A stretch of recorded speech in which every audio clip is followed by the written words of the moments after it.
pada pertemuan kali ini akan kita diskusikan adalah definisi rasio manfaat biaya atau B per C ratio, benefit per cost, ya. Benefit and cost ratio. Ya.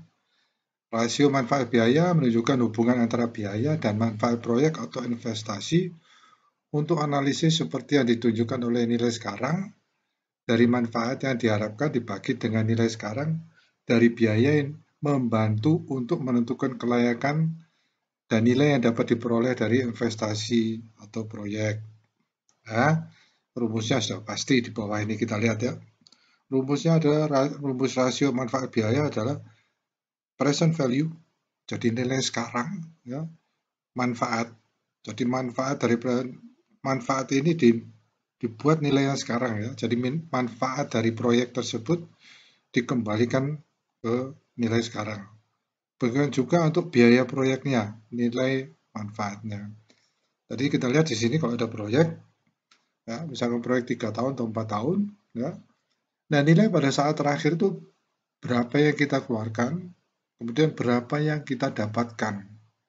Nah, itu kita kembalikan ke depan, ya, ke present value. Value-nya seakan-akan pada awal dari proyek tersebut, ya, itu berapa.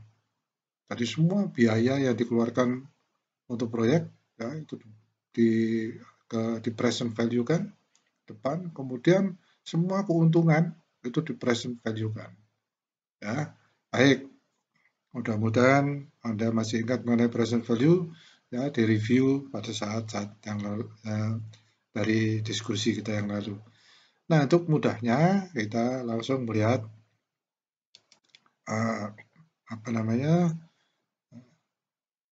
dalam bentuk contoh ya, sehingga bisa kita lihat apa yang dimaksud dengan definisi tadi ya. Benefit cost ratio adalah present value dari keuntungan yang diharapkan dari proyek. Nah, kenapa diharapkan? Karena proyek itu belum dijalankan. Ya, ini ada yang disebut dengan suatu studi, ya, jadi studi kelayakan ya. Kalau kita lakukan, apakah proyek ini bisa menghasilkan keuntungan? Ya, keuntungan yang diharapkan ya dihitung secara kasar, keuntungannya adalah sekian. Ya, misal kita meningkatkan produk atau kita meningkatkan fasilitas, apa benar sih menguntungkan? Nah, itu kira-kira. Nah, kemudian di sini kita lihat biayanya ya, biaya dari proyek tersebut. Ya, untuk meningkatkan produksi kita harus beli mesin misalnya. Dengan membeli mesin baru, ya, apakah betul setelah jangka waktu tertentu, ya, itu menguntungkan? Ya, menguntungkan dari apa? Keuntungannya itu misalkan setelah 5 tahun, apakah bisa lebih besar daripada biaya ini? Kalau enggak ya rugi, gitu ya. Sehingga kadang-kadang nanti kita akan menemukan suatu titik yang disebut dengan break even point. Ya, jadi kalau kita ingin mengembangkan suatu proyek ya atau mengerjakan suatu proyek, berapa tahun dia break even? Ya, saya kira Anda banyak mendengar tentang itu ya. Setelah sekian tahun, ya, akhirnya terjadi suatu titik temu, artinya titik di mana biaya ya dan keuntungan itu sama. Nah, setelah itu baru kita menikmati keuntungannya. Nah, tapi belum ya, sekarang belum. Ini masih tentang benefit and cost ratio.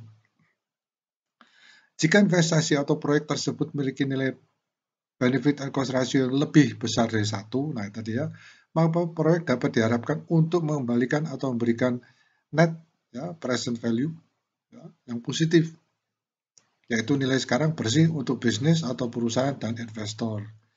Jika nilai benefit cost ratio kurang dari 1, maka artinya bahwa biaya atau proyek yang diharapkan lebih tinggi dari keuntungan, ya, biaya lebih tinggi, untungnya lebih sedikit. Sebab itu proyek ini tidak bisa dilaksanakan. Ya. Nah, ini kalau misalnya proyek itu sudah ditentukan umurnya ya.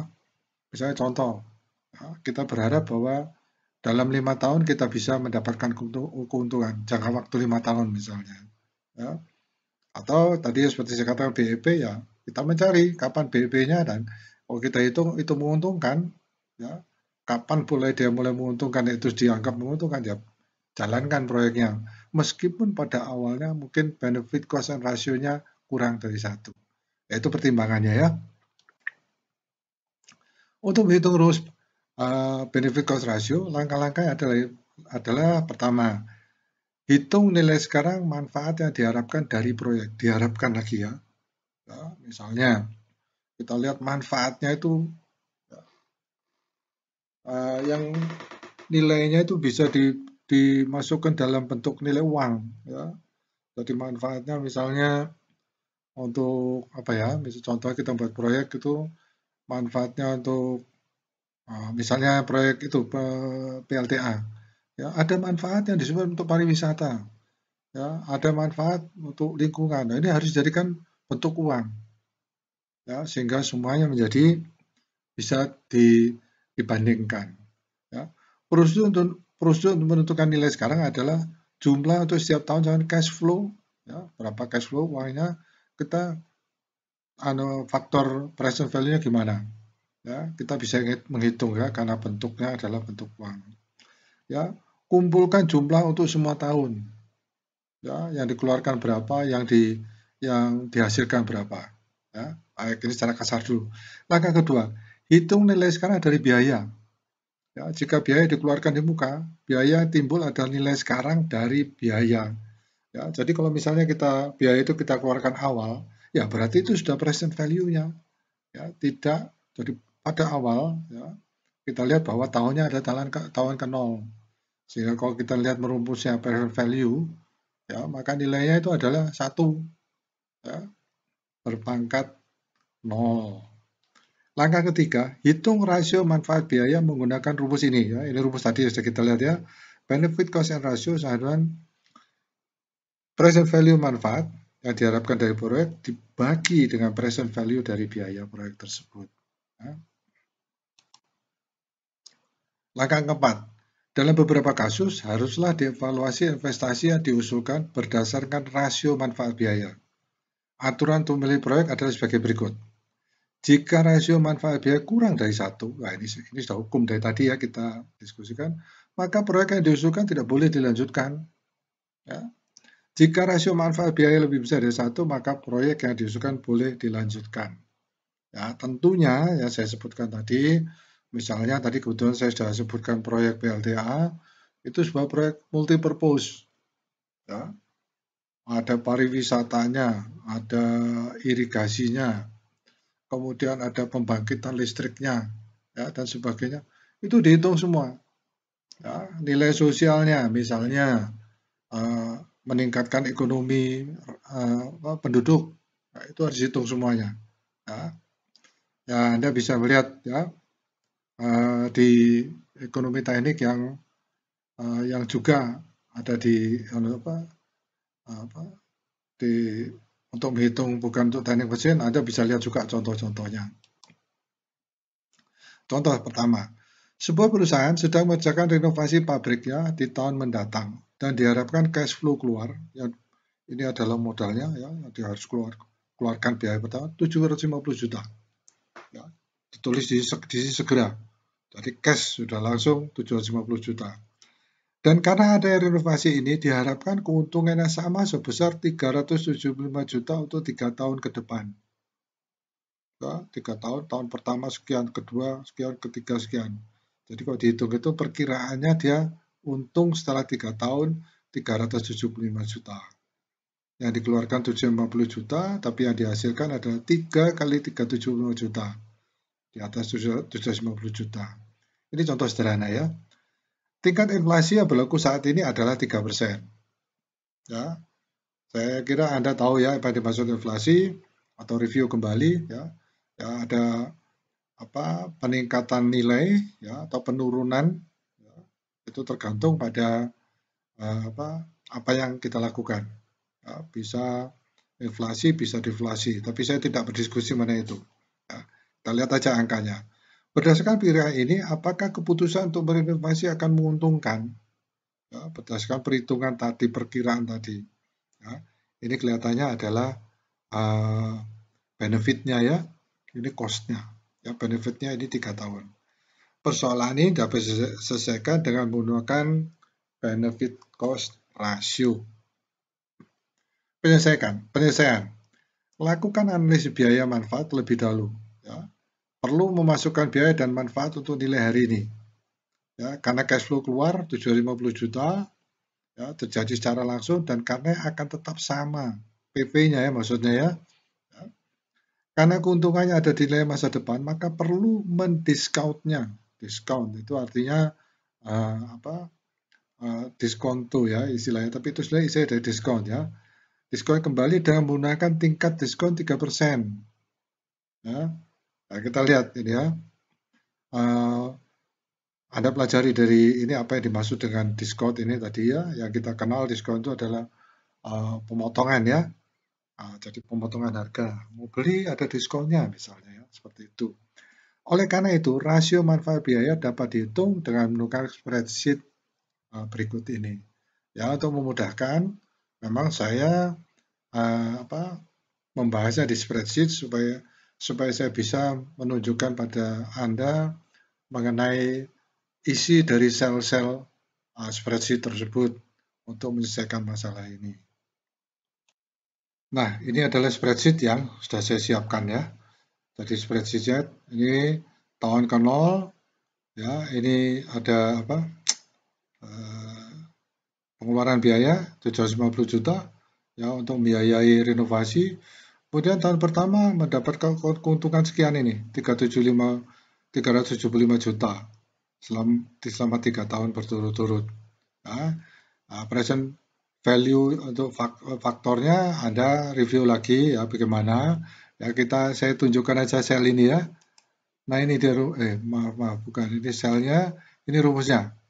1 dibagi 1,03, 03-nya ini adalah nilai inflasi ya. Ya, 1 ditambah nilai inflasi persen inflasi pangkat A2. Ini A2-nya ini ya. A ini 2, pangkat 0. Sehingga kita tahu bahwa ini semua kalau pangkat 0 dia akan menjadi 1 nilainya. Ya, dan rumus ini juga berlaku untuk yang yang C2. Ya, C3 maaf. Ya. Nilai 1 per 1,03 pangkat A3 pangkat 1. Dapatlah dia nilai seperti ini. Nah ini PV faktornya semua. Dan semua ini keuntungan ini ya, dikembalikan ke depan. Tahun pertama ya, PV faktornya sekian. Ya, kembalikan ke depan. Ya, karena ini yang pertama awal ya. Pada waktu itu present value maka disebutkan bahwa semua dipresentkan. 375 itu kalau dipresentkan menjadi 365. Ini karena 2 tahun present value-nya sebesar ini. Karena 3 tahun present value-nya sebesar ini. Nah, sehingga kita lihat bahwa dari ketiga ini jumlahnya adalah sebesar 1060729258,09. Ya, ini adalah keuntungannya. Ya, kita present value kan. Ya, ini present value biaya, ini adalah present value untuk keuntungannya. Nah, sekarang kita hitung benefitnya, keuntungannya dibagi dengan cost-nya. Ya, cost-nya itu ini pertama dikeluarkan. Ya, karena dianggap pada awal tahun. Rumusnya, ini selnya. D6 ya, dibagi B2. Sehingga didapatkan 1,41. Ya, tadi yang sel ini B1 ini semua saya ketik. Ya. Nah, ini jumlah ya, penjumlahan. Tetapi ini belum di present value kan. Setelah di present value kan kita lihat di sini rumusnya adalah B3 kali C3. Ya. B3 kali C3. Ya, ini dikalikan present value sehingga mendapatkan semua present value ya, untuk ini adalah untuk benefitnya ya. Sehingga benefit because menjadi 1,41. Ya. Nah, dari hasil spreadsheet tadi yang sudah kita lihat, ini adalah hasilnya ya. Ini pengeluarannya adalah 750 juta minus ya. Kemudian ini adalah keuntungan yang kita pakai, yang kita dapatkan. Nah, kemudian ini kita lihat di value-kan lagi ya, di present value ya, present value, sehingga jumlah dari ini kan pada awal tahun ke nol ya, nilai-nilai ini ya, dari nilai ini kita kembalikan ke tahun ke nol. Ya, ini apa faktornya ya, ini dari PV faktornya semuanya. Ya, tahun pertama 1 PV faktornya, tahun kedua 0,979 ya seperti kita sudah lihat tadi, sehingga jumlahnya ini adalah ini ya. Ini adalah jumlah benefitnya. Ya, sehingga benefit cost ratio ya adalah sel tadi kita sudah lihat ya, sel D6 dibagi sel B2 sehingga didapatkan benefit and cost ratio 1,41. Rumus untuk menghitung BCR, benefit cost ratio adalah PV manfaat yang diharapkan dari proyek dibagi present value dari biaya proyek. Ya. Nah, dari tabel tadi, dari spreadsheet kita sudah dapatkan ya, 1.729.258,09. Nah, ini adalah benefitnya. Kemudian ini ada cost-nya dibagi 750 juta dari spreadsheet kita dapatkan benefit cost ratio ada 1,41. Karena rasio manfaat biaya lebih besar dari satu, maka keputusan renovasi tampaknya menguntungkan. Ya, ini contoh yang sederhana ya. Nah, nanti akan kita lihat contoh yang lebih mendekati kenyataan.